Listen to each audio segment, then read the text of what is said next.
বাবারা বলেন কয়টা শিক্ষা?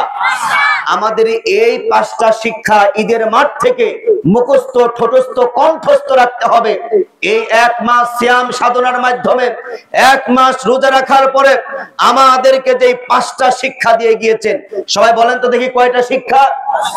আর একটু জোরে বলতে হবে, কয়টা শিক্ষা? 5টা। 1 নম্বরে কি? সিয়াম।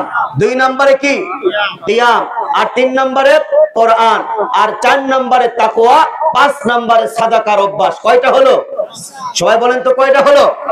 5টা হলো। 1 নম্বরে কি? সিয়াম। সিয়াম মানে কি? সবাই বলেন তো দেখি বাবা। রোজা রাখা। এই রোজা যে রমজান মাসে রেখেছি, আবার এই রোজার পরেও শাওয়াল মাসের 6টি রোজা আছে।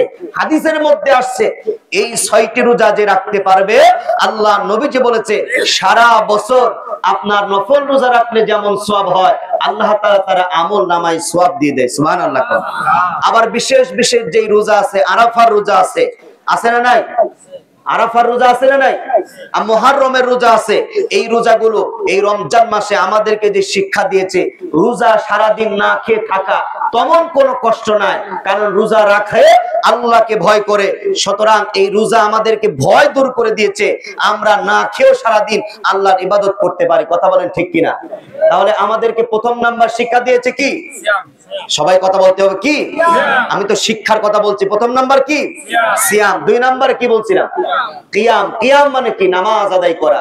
এই রমজান মাসে আমরা রোজা রেখেছি, আমরা 5 ওয়াক্ত নামাজ পড়েছি, আমরা তারাবি নামাজ পড়েছি, আমরা তাহাজ্জুদের নামাজ পড়েছি, ঠিক কি না?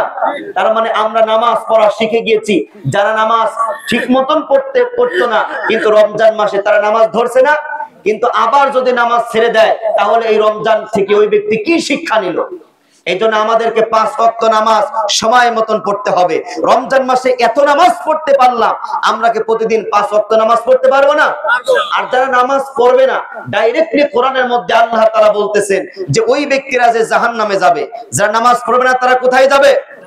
কিয়ামতের দিন আপনার জাহান্নামীরা জান্নাতের দিকে প্রশ্ন করবে, আনিল মুজরিমিন, তোমাদের কি অপরাধ ছিল দুনিয়ায়? কোন অপরাধ করেছো? তোমরা কি দোষ করেছো?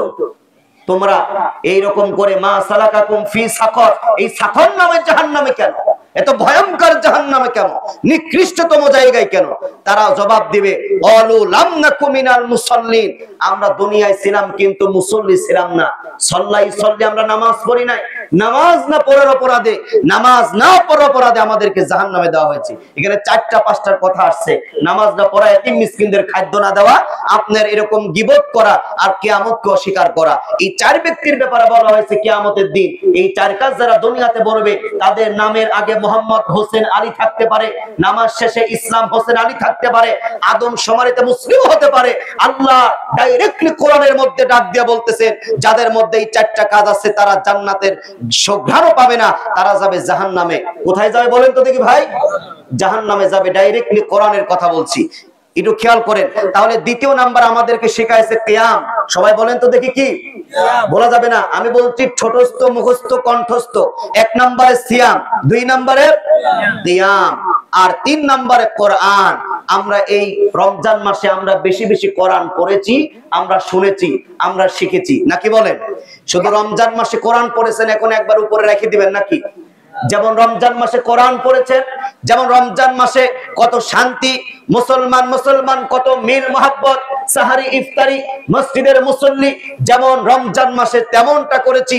এই কোরআন দিয়ে আমাদের সমাজ চলতে হবে, দেশ চলতে হবে, রাষ্ট্র চলতে হবে। এই কোরআনই পারে আগামী আমাদের এই শস্য শ্যামলা সোনার বাংলাদেশের মধ্যে আল্লাহ শান্তি দিতে পারে মাত্র কোরআনের মাধ্যমে, ঠিক কিনা বলেন? কোরআন ছাড়া কি শান্তির আশা করা যায়? কথা বলেন, কোরআন ছাড়া কি শান্তির আশা করা যায়? এই জন্য কোরআন দিয়ে আমাদেরকে শান্তি কায়েম করতে হবে। দেখেন না, এই রমজান মাসে যখন আপনি মসজিদে গিয়েছেন, নামাজ পড়ার জন্য গিয়েছেন, আপনার কালো মানুষের পাশে ফর্সা মানুষ, ধনীর পিছে গরিব, আপনার মালিক শ্রমিক, আপনার রিকশাওয়ালা ঠেলাওয়ালা, একজন আরেক সব মানুষ যখন এক কাতারের মধ্যে যখন দাঁড়িয়েছে, যখন পিছন থেকে জজ সাহেব আসছে, পিছন থেকে এরকম কি কলার ধরে বলছে, বেটা তুই রিকশাওয়ালা পিছনে কাতারে, যে কথা বলছে কোন মসজিদে? তার মানে এই মসজিদের মধ্যে আল্লাহর আইন থাকার কারণে মসজিদের মধ্যে শান্তি আছে। আর এই শান্তি যখন গোটা বাংলাদেশের মধ্যে যখন কোরআনের আইন চলবে, তখন আল্লাহ তাআলা মসজিদে যেমন শান্তি আছে, ইসলামে যেমন শান্তি আছে, তেমনটাই আপনার গোটা বাংলার জমিনটাই মসজিদ, আল্লাহর জমিনটাই মসজিদ, আল্লাহর জমিনের মধ্যেই আল্লাহ শান্তি দিবেন। কন্যা সুবহানাল্লাহ। তার মানে আমাদের সিদ্ধান্ত গ্রহণ করতে হবে, তৃতীয় নাম্বার কোরআন। আমাদের এই কোরআন দিয়ে জীবন গঠন করতে হবে, কোরআন দিয়ে চলতে হবে। এবার 4 নাম্বার বলেছিলাম কি? তাকওয়া। কথা বলেন, কি বলেছিলাম? এই রমজান মাস এসেছে আমাদেরকে তাকওয়া দিতে এসেছে। কি দিতে এসেছে ভাইরা? তাকওয়া। তাকওয়া জিনিসটা কি? তাকওয়া হচ্ছে আল্লাহর ভয়, তাকওয়া হচ্ছে আপনার রবের ভয়, তাকওয়া হচ্ছে পৃথিবীর সমস্ত মানুষ পৃথক হয়ে থাকবে, সমস্ত মানুষ খারাপ কাজ করতে পারে, একজন তাকওয়াবান আল্লাহকে ভয় করবে, আল্লাহকে ভয় করবে। আর আল্লাহ তাআলা ডিগ্রি দিচ্ছেন 49 নাম্বার সূরা, সূরার নাম সূরাতুল হুজরাত, আয়াত নাম্বার 13। আল্লাহ তাআলা ডাক দিয়ে বলতেছেন যে আমি রব্বুল আলামিন বললাম পৃথিবীর মধ্যে ওই ব্যক্তিকে আমি আল্লাহ তাআলা বেশি ভালোবাসি যেই মানুষগুলো আমি আল্লাহকে ভয় করে। জোরে বলেন তো দেখি, কাকে ভয় করে? যারা আল্লাহকে ভয় করে। আল্লাহ বলেন আমি আল্লাহ ওদেরকে ভালোবাসি। ও বলেন না সুবহানাল্লাহ? আর একটু জোরে বলেন না সুবহানাল্লাহ? তাহলে আমাদের ভয় করতে হবে কাকে? তাকওয়া। হযরত ওমর রাদিয়াল্লাহু তাআলা আনহু, আল্লাহ নবীজির সাহাবী হযরত উবাই ইবনে কাব রাদিয়াল্লাহু তাআলা আনহুকে তাকওয়া সম্পর্কে জানার জন্য তাকে আকুতি মিনতি করলেন। ও উবাই ইবনে কাব, তুমি তাকওয়ার সম্পর্কে আমাকে একটু বলো না। উনি উঠবে না, জোর করার মতন তাকে বললেন না, তাকওয়ার সম্পর্কে তুমি আমাদেরকে শিক্ষা দাও। হযরত উবাই ইবনে কাব রাদিয়াল্লাহু তাআলা আনহু, আল্লাহর নবীজির সাহাবী, তিনি ওমরকে ডাক দিয়ে বলেন, ওমর আমি তোমাকে তাকওয়া শিক্ষা দিচ্ছি। কেমন করে তাকওয়া শিক্ষা দিচ্ছেন?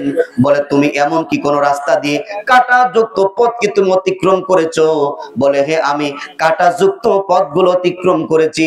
বলে তুমি যে কাঁটাযুক্ত পথ অতিক্রম করে তুমি গিয়েছো, বলে আমার গায়ে যেন কাঁটা না লাগতে পারে, আমার শরীরের সঙ্গে যেন কাঁটা না লাগতে পারে।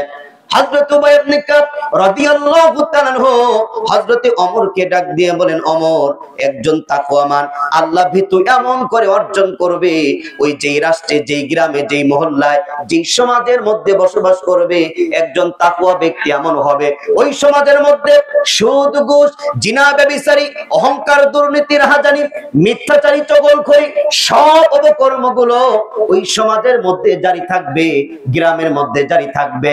একজন আল্লাহ ভীতু হয়ে যাবে এমন একজন ব্যক্তি। রবকে যারা এমন করে ভয় করবে, ওই ব্যক্তিকে বলবে এইগুলি হচ্ছে কাঁটা, সুদ একটা কাঁটা, গুনাহ একটা কাঁটা, মিথ্যা একটা কাঁটা, কাঁটা যুক্ত মনে করবে। আমার শরীরের সঙ্গে যেন কাঁটা না লাগতে পারে, আমার শরীরের সঙ্গে অপকর্ম না লাগতে পারে, আমার শরীরের সঙ্গে যাতে মিথ্যা না আসতে পারে, গীবত যাতে আমি মানুষের না করি, পরনিন্দা যাতে আমি না করি, আল্লাহর কোরআন আমি মানবো, আল্লাহর দ্বীন আমি মানবো, আমি আল্লাহকে ভয় করব। একজন তাকওয়াবান ব্যক্তি আল্লাহ ভীতু যখন অর্জন হয়ে যাবে, ওই ব্যক্তিরা এমন করে চলবে, আল্লাহকে, রবকে ভয় করবে, ওই ব্যক্তিকে বলা হয় তাকওয়ার গুণ অর্জনকারী।